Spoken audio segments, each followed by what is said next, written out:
প্রকৃত সাধুর লক্ষণ কি? অপূর্ব একটি গল্পের মাধ্যমে বোঝাচ্ছেন ঠাকুর শ্রীরামকৃষ্ণ। সাধুদের কাছে একটা গল্প শুনেছিলাম।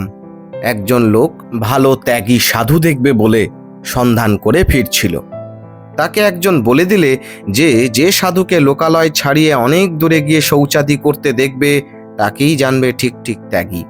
সে কথাটি মনে রেখে লোকালয়ের বাইরে সন্ধান করতে করতে একদিন একজন সাধুকে অপর সকলের চেয়ে অনেক অধিক দূরে গিয়ে ওই সব কাজ সারতে দেখতে পেলে ও তার পেছনে পেছনে গিয়ে সে কেমন লোক তাই জানতে চেষ্টা করতে লাগলো।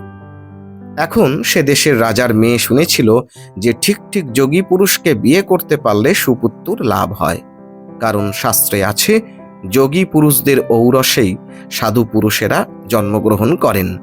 রাজার মেয়ে তাই সাধুরা যেখানে আড্ডা করেছিল সেখানে মনের মতো পতি খুঁজতে এসে ওই সাধুটিকেই পছন্দ করে বাড়ি ফিরে গিয়ে তার বাপকে বললে যে ওই সাধুকে বিবাহ করবে।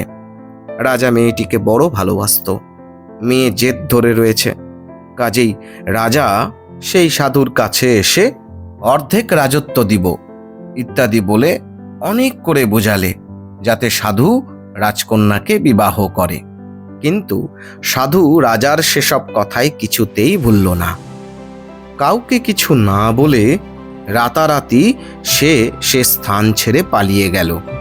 আগে যার কথা বলেছি সেই লোকটা সাধুর ওইরূপ অদ্ভুত ত্যাগ দেখে বুঝলে যে বাস্তবিকই সে একজন ব্রহ্মজ্ঞ পুরুষের দর্শন পেয়েছে ও তাঁর শরণাপন্ন হয়ে তার উপদেশ পেয়ে তাঁর কৃপায় ঈশ্বর ভক্তি লাভ করে কৃতার্থ হলো।